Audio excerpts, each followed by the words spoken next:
Hey guys, what is up? It is Jim here. Today I have the most requested pistol. This is the LEGO Beretta M9. So I finally made the Beretta M9. It's been due for over 2 years, I think, or maybe in 3 years. And I've just been struggling with getting a design that I think is nice. And I built this one in LDD quite a long time ago, actually. And I just now thought, okay, I have the pieces to make this, I'm gonna make this. So I'm actually really proud of this. I think it looks extremely good. It's extremely comfortable, works super well. So yeah, let's just get started. Here we have the grip. I don't have enough serration pieces. Everything was supposed to be covered in serrations here, but I just could not find enough, so I have a couple on the sides, but they are supposed to be completely serrated, just like the real ones. This is supposed to be the logos. They're just represented with a few studs because I didn't really have the big plates to put on there. The grip is super comfortable. It is exactly life size as well. So sadly we don't have any slopes on the back, but we do have the cheese slopes in the front with the grill pieces to make even more of an effect on the serrations featured on the grip. We have a really nice beaver tail here. It's super comfortable. I really do like it a lot. We have the magazine. Sadly not a working magazine release because my competition Glock 26 took that magazine release, and also it wouldn't really be too sturdy to put a magazine release through this grip because it's also already a little bit fragile. So magazine is just a standard M9 magazine, almost life size, because it goes all the way up into here.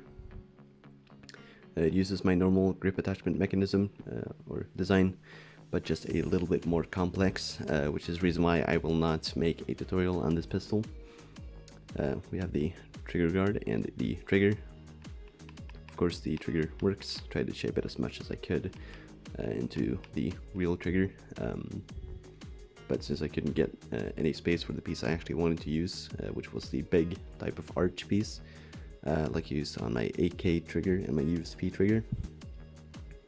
But the trigger guard is distinctly shaped, much like the real M9. Here we have the back of the slide, which features the hammer and the sloping details. Of course, the slide works and pushes the hammer back.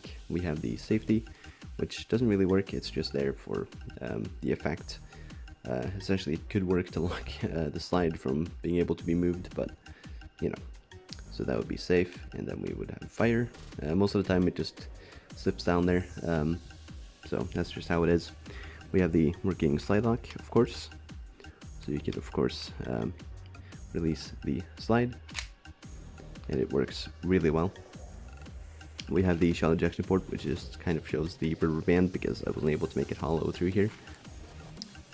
Here we have the barrel, which actually has a barrel piece on the end, and it makes for a really nice effect on the pistol. Really makes it look a lot more realistic. We have the field stripping piece here, which you would just fold down and then press in on the other side, and then you would be able to take off the whole assembly. But this one is sadly just for detail, it doesn't really work. The slide has a bunch of T-slopes. The whole pistol just features a bunch of T-slopes because I ordered some new ones. But you can see I didn't use all my new pieces on this pistol, so there are still quite a bit of marks since it is an old collection that I have. So here we have the slide guide, which actually has a guiding rod, which I really love. I really do love the look of the front of the pistol. It's really well shaped, especially with this piece. I couldn't really find any other way to do it than this way, which is the same way I've been making it since 2012, I believe.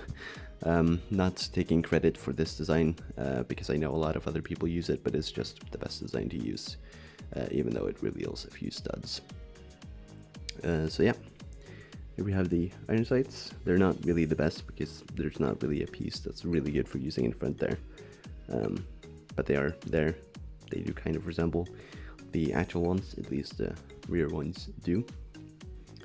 So yeah, I think that is pretty much it for this pistol. I will not be making a tutorial, as I said already, so don't even bother for asking for one because it's just not tutorial friendly whatsoever.